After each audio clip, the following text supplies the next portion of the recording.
Salmo 119 é o maior salmo da Bíblia. Ele tem aqui muitas páginas, e cada versículo é uma pérola, cada versículo dá um sermão, cada versículo traz um ensinamento profundo, são 176 versículos cheios de bênçãos. Uau! Por isso, eu não tenho como ler todos os versículos contigo agora. Eu vou ler alguns deles apenas. Um comentário sobre o Salmo 119. Ele trata-se de um hino. Ele é um acróstico sobre a lei de Deus e sobre a força que vem de Deus em meio à opressão e também a força que vem de Deus sobre a questão da fidelidade do Senhor. Também ele é formado da seguinte forma, ele é um acróstico, em português nós não conseguimos notar isso, mas ele é um acróstico porque um grupo de 8 versículos começa com uma letra do alfabeto hebraico, que é a língua original do Antigo Testamento. 8 substantivos são utilizados no Salmo 119 para se referir à lei de Deus e às suas instruções. E a lei de Deus, ela é apresentada no Salmo 119 como não só uma ferramenta, mas a revelação do Senhor. Ela é apresentada de forma extraordinária. Portanto, o salmista recomenda que nós meditemos dia e noite na lei de Deus. Bom, os primeiros versículos do Salmo 119 dizem o seguinte: bem-aventurados os irrepreensíveis no seu caminho, que andam na lei do Senhor.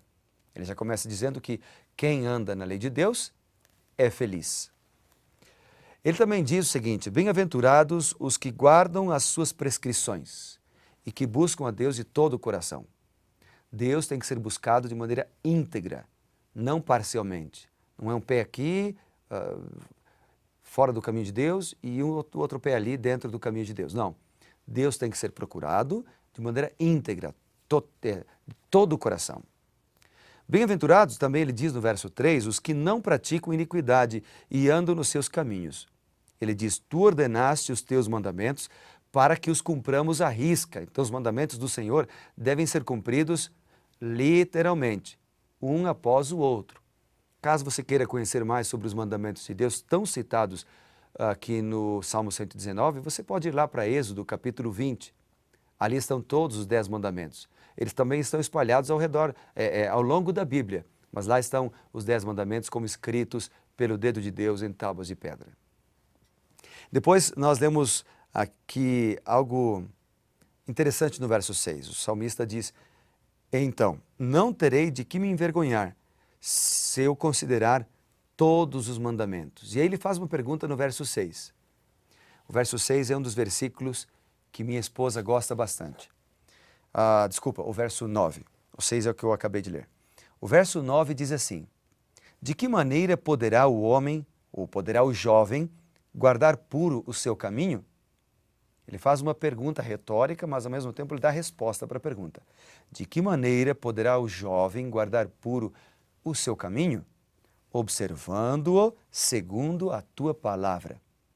Então, a Bíblia Sagrada nos dá forças, nos dá conhecimento para que a gente tenha condições de sermos pessoas fiéis, sermos pessoas puras e vencermos as tentações.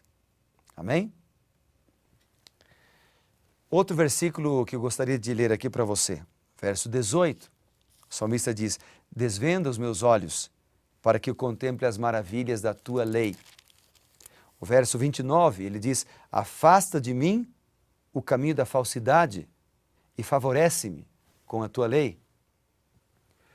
No versículo 37 e 38, o salmista diz, desvia os meus olhos para que não vejam a vaidade e vivifica-me no teu caminho.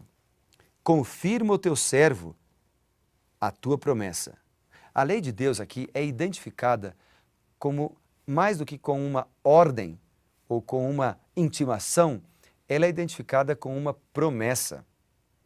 Isso é muito interessante, porque a lei de Deus é como se fosse uma cerca, um muro de proteção.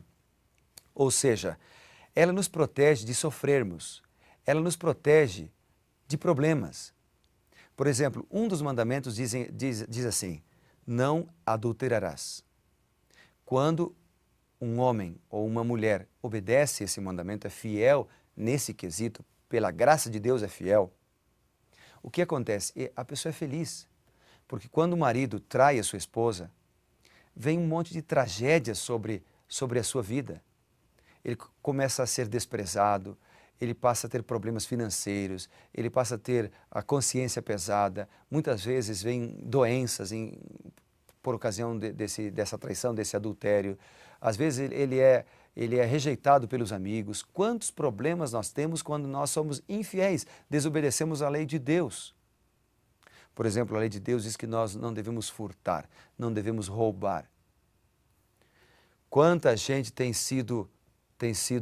sofrido por desrespeitar esse mandamento. Talvez você não seja um ladrão de banco, mas tem muita pessoa que rouba a glória de Deus, é desonesto no trato com os impostos, por exemplo, desonesto no dia a dia, no seu trato comercial.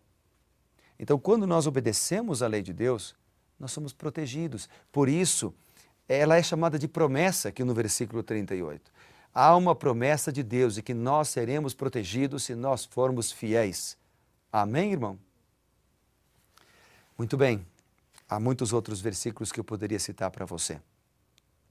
Mas eu quero destacar aqui o versículo 105, que diz assim: lâmpada para os meus pés é a tua palavra e luz para os meus caminhos. A Bíblia Sagrada no Salmo 119 é chamada de lâmpada, é chamada de luz.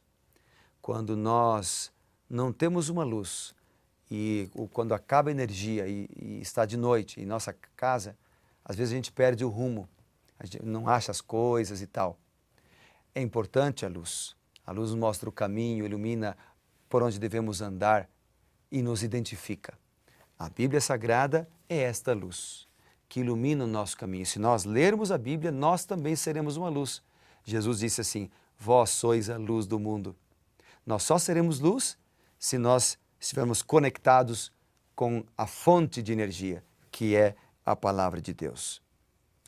Outro verso que eu queria destacar para vocês é o verso 145, que diz: de todo o coração eu te invoco, ouve-me, Senhor. Clamo a ti e salva-me. Guardarei os teus testemunhos, antecipo-me ao alvorecer do dia e clamo. Então o salmista diz que ele levantava bem cedinho para ler a palavra, para orar e para buscar o Senhor. Vamos imitar o salmista?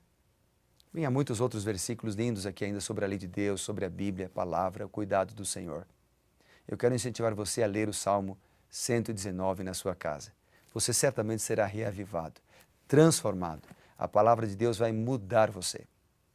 Eu termino com a seguinte frase: o nível de nossa paixão é a proporção da nossa intimidade com Deus. Uau! O nível da nossa paixão é a proporção da nossa intimidade com Deus. Vamos ser mais íntimos de Deus então? Vamos orar mais? Eu quero orar com você agora. Quero colocar você e a mim na presença, cada um de nós na presença de Deus.